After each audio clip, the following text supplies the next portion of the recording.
क्या है, सर्वनाम पदबंध है। तो कोई शब्द जो है सर्वनाम होते हैं हमारे, तो इस वजह से ये सर्वनाम पदबंध हो गया। प्रश्न नंबर 27, क्रिया विशेषण पदबंध बताना है। अब हमें क्रिया की विशेषता बताने वाले जो शब्द हैं वो आखिर में जो मिले वो हमें क्रिया पदबंध देखना है।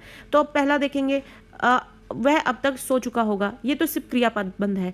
बहुत परिश्रमी होता है, परिश्रमी होता है, ये भी क्रिया पदबंध में आ जाएगा।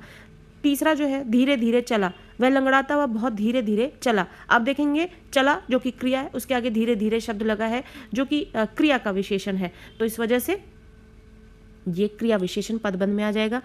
तो ऑप्शन नंबर गा जो है हमें यहीं पे उत्तर मिल जाता है, ऑप्शन नंबर गा सही होगा। प्रश्न नंबर 28, वह इधर उधर देखता हुआ चल रहा था।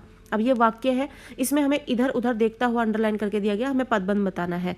तो इधर उधर देखता हुआ, देखता हुआ अब क्रिया है, लेकिन इसके आगे जो लगा है वो है इधर उधर जो कि क्रिया की विशेषता बताए, तो ये क्रिया विशेषण पदबंध आ जाएगा। प्रश्न नंबर 29, विशेषण पदबंध इसमें से नहीं है। अब आखिर में पहला है रंग बिरंगे बहुत सुंदर, सुंदर शब्द एक विशेषण है। दूसरा है ऊबड़ खाबड़ और पथरीली, ये भी एक विशेषण है। चिलचिलाती हुई धूप, धूप जो है विशेषण बिल्कुल नहीं है। काले घुंघराले बालों वाला, अब ये विशेषण है। ये तीनों विशेषण है, लेकिन ऑप्शन नंबर गा जो है वो विशेषण में नहीं आता है, इसलिए ये ऑप्शन नंबर गा जो है सही उत्तर होगा। प्रश्न नंबर 30, बंगले के पीछे लगा पेड़ गिर गया। अब ये एक वाक्य है, इसमें अंडरलाइन किया गया बंगले के पीछे लगा, तो ये जो है इसमें कौन सा पदबंध होगा, बंगले के पीछे लगा, तो ये एक विशेषण है, क्योंकि पेड़ जो है वो संज्ञा है, पेड़ वो संज्ञा है, उसके इसकी विशेषता बताई जा रही है कि वो पेड़ कैसा है, बंगले के पीछे लगा, तो इस वजह से ये एक विशेषण। अगर आपको नहीं समझ में आ रहा विशेषण तो आप देख लें कि उस अंडरलाइन के बाद वाला वर्ड क्या है, ये उसकी क्या जानकारी दे रहा है, तो इससे भी आपको पता लग जाएगा। तो बंगले के पीछे लगा, अब ये शब्द जो है विशेषण पदबंध में आ जाएगा। प्रश्न नंबर 31 की ओर बढ़ते हैं।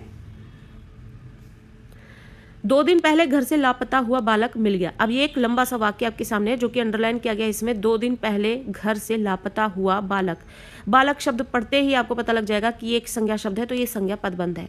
आपको बिल्कुल घबराने की जरूरत नहीं है कि इतना लंबा वाक्य इसमें से पदबंध कैसे समझ में आएगा। तो आखिरी शब्द है बालक जो कि अंडरलाइन है, तो फिर वो संज्ञा है और संज्ञा पदबंध हो जाएगा। प्रश्न नंबर 32, धीरे धीरे नाव पानी में डूबती चली गई। डूबती चली गई वाक्य अंडरलाइन है। अब डूबती चली गई जो है वो क्या होगा, चली गई, एक डूबती चली गई, डूबना, चलना, गई, ये सब एक सहायक क्रिया के साथ लगते हुए ये क्रिया का इस्तेमाल हुआ है, क्रिया अंडरलाइन हुई है, तो क्रिया पदबंध होगा। प्रश्न नंबर 33, बूढ़ा धीरे धीरे लंगड़ाता हुआ चल रहा था। अब ये एक वाक्य है, इसमें धीरे धीरे लंगड़ाता हुआ दिखाया जा रहा है अंडरलाइन, तो इसमें कौन सा पदबंध होगा, क्रिया विशेषण पदबंध होगा। प्रश्न नंबर 34, मेरा एक बड़ा लड़का घर जाता है। तो अब यहाँ पर इस वाक्य में मेरा